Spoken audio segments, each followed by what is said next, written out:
Good. Well, today we're going to start talking about the 1960s. Really, this lecture is American foreign policy from the Korean War through the Vietnam War.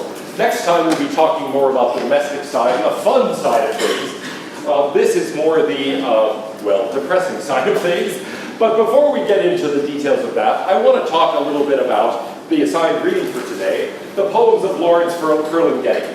Ferlinghetti was one of the beat poets in San Francisco during the 1950s and 1960s. He was somebody who exerted a large cultural influence. You can see him here, pictured in his bookstore that he ran. So he wrote poems and ran a bookstore that carried a lot of contemporary poetry in San Francisco. He was something of a cultural icon during the era. Here's a picture of him later in life. And he was a sort of whimsical character. Anyway, his most famous poem by far is a poem called I Am Waiting.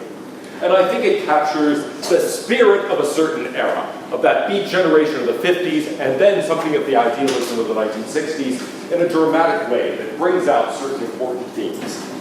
I won't quote the whole why do I keep talking about paintings? Because we were just talking about the art paper. I want to talk about not the entire poem, but some excerpts from it.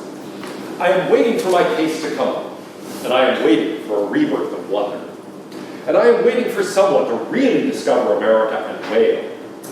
And I am waiting for the discovery of a new symbolic Western frontier. And I am waiting for the American eagle to really spread its wings and straighten up and fly right.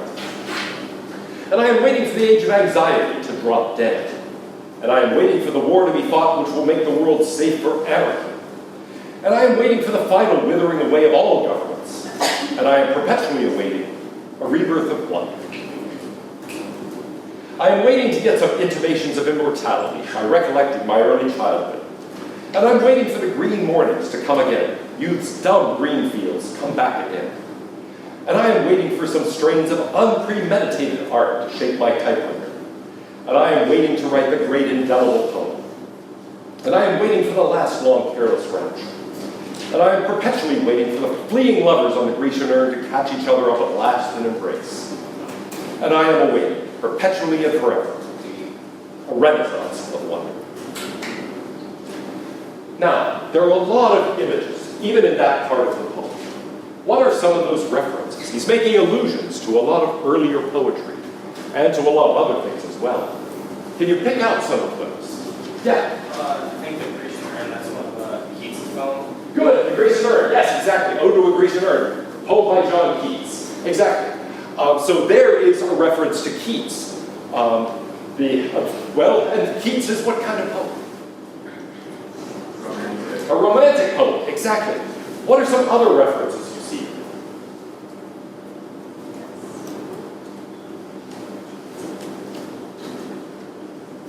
What there?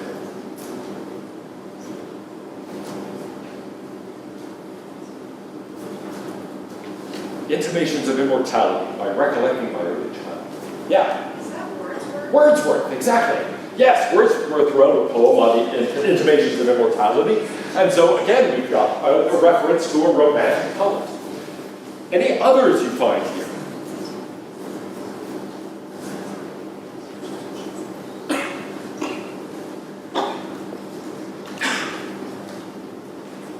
Actually, the age of anxiety, that's the way the 1950s were often characterized. So he's sort of saying, yeah, I live in the age of anxiety, as it's sometimes called. Well, I'm waiting for that to drop dead. He wants to get past that. The war to be fought which will make the world safe for, now what's that a reference to? World War I was supposed to be, in Woodrow Wilson's phrase, a war to make the world safe for democracy. Here he's saying, I'm waiting for the war to be fought which will make the world safe for anarchy. So he's referring back to that Wilsonian ideal. But then saying, look, anarchy, the best thing would be not democracy, but just a condition without government at all, where anyone can do what they want. I'm waiting for the final withering away of all governments. What's that an allusion to?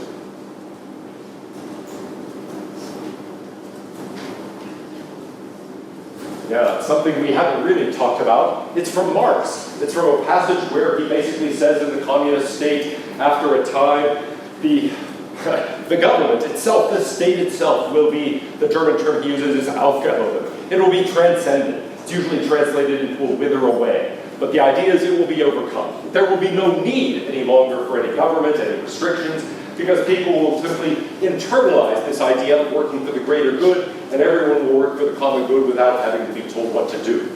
And so it's that image too. He's saying, yeah, I'm waiting for the war to be fought, which will make the world safe for people to do what they want.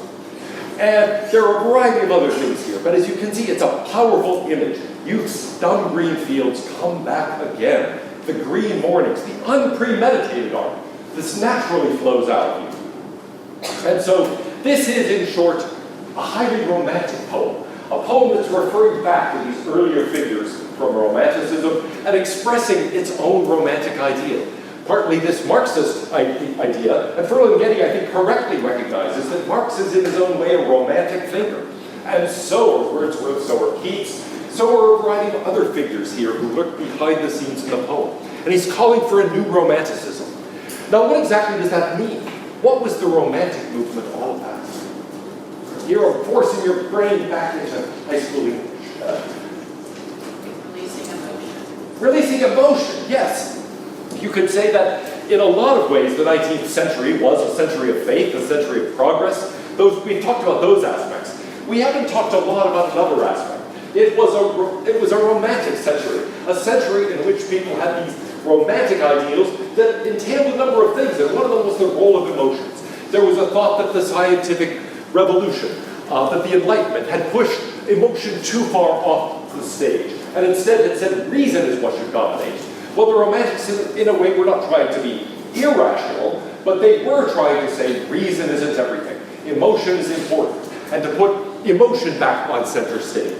And that's in part what this poem is doing. It's trying to argue for that sort of thing again. Hence, Youth's dumb green fields, that beautiful green morning, full of possibilities. In a way, it's trying to say, think back to that romantic time, when instead of having all sorts of reasons why certain things can't be done, you have that idea that maybe they can be done. And so it's meant to be an inspiring poem, one that says, think about those possibilities and especially feel the power of those possibilities.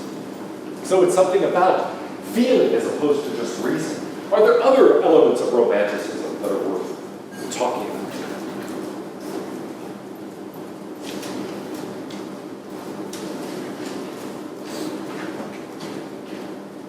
Think about the form of this poem. Or think about the form of poems in, let's say, Wordsworth. They're very different from what came before, right? Because Wordsworth, it sounds like prose.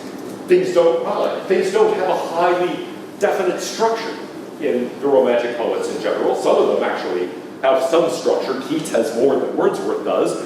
But typically there's very little explicit structure. Not much of a rhyme scheme. Not even a very regular meter. And indeed the same thing is true of this poem. It doesn't have a highly intricate structure. It is not something that is really in keeping with the formalist, modernist tendencies of people like Auden and Eliot and others. Notice this poem does not have footnotes. If Eliot were writing this, he would have, okay, footnote Keats, blah, blah, blah, footnote Wordsworth, footnote Wilson, footnote Marx, etc.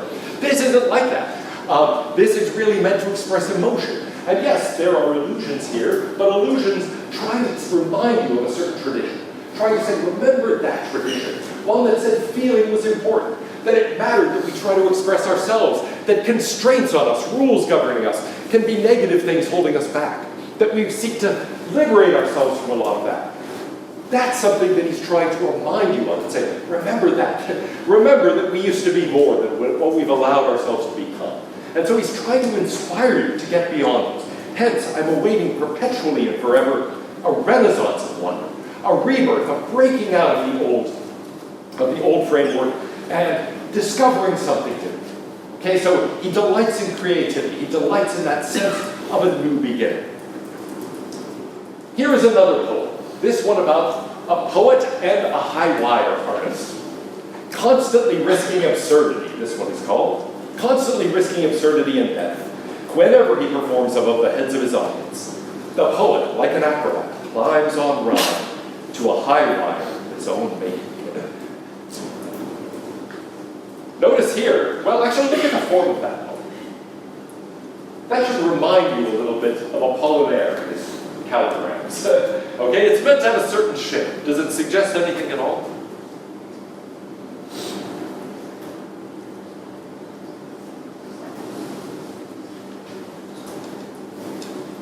Let your imagination run wild.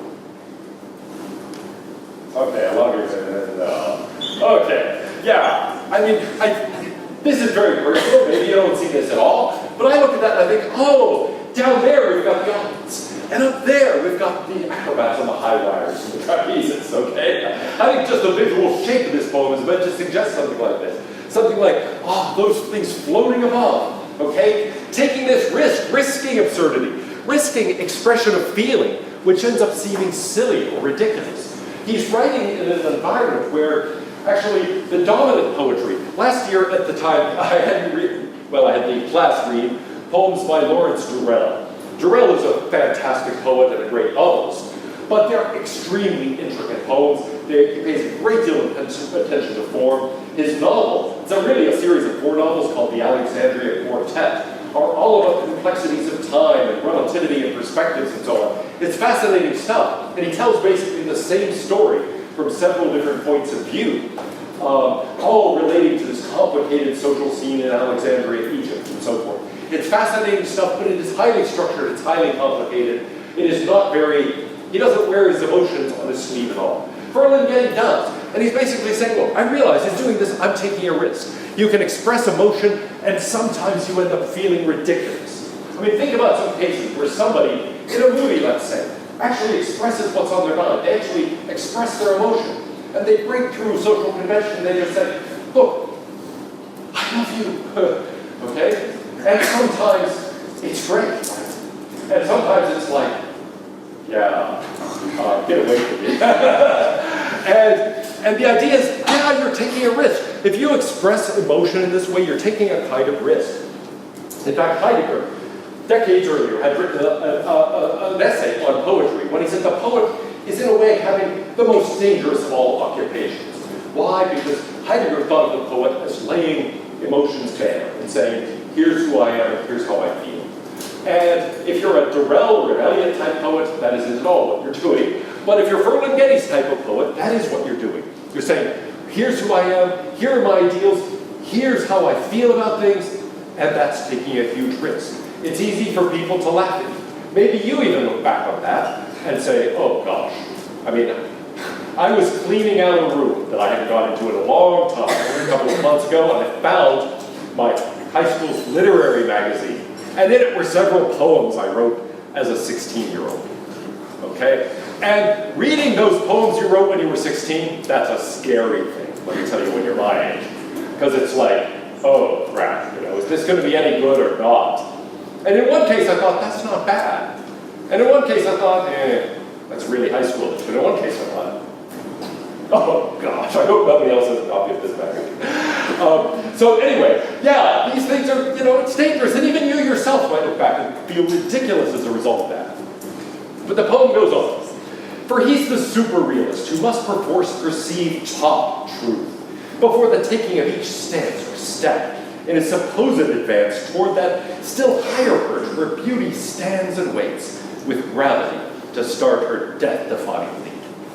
And so he's comparing that sense of revealing your own soul, revealing your own ideal, your own feelings, to climbing up on the high wire. And it's not just that you're expressing yourself, you're supposedly doing it in the interest of truth.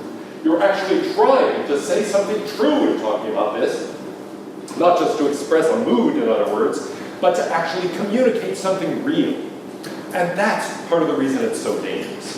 A similar kind of idea comes out of this poem, Dog, which is really just about a dog walking through the streets and having various experiences. The dog trots freely in the street and sees reality.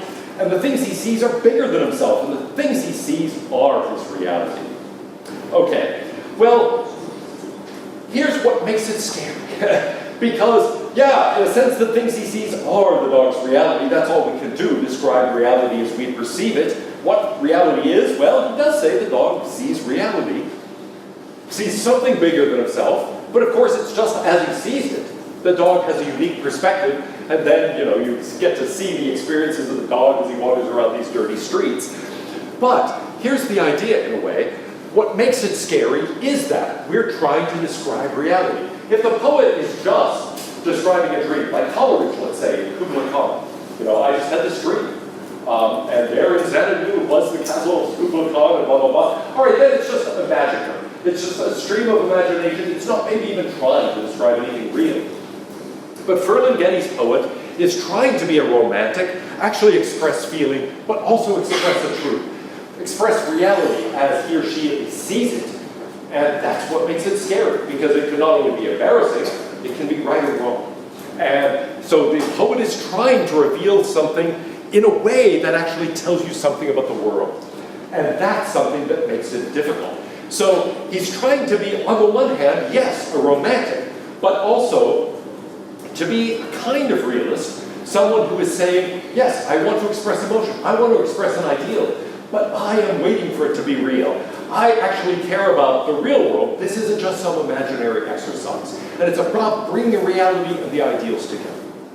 Well, that's why I've used this as a theme for the 60s, because in a sense, that's what I see a lot of movements in art, in music, in philosophy, in literature, and in politics being about in the 1960s, trying to bring ideals and reality together.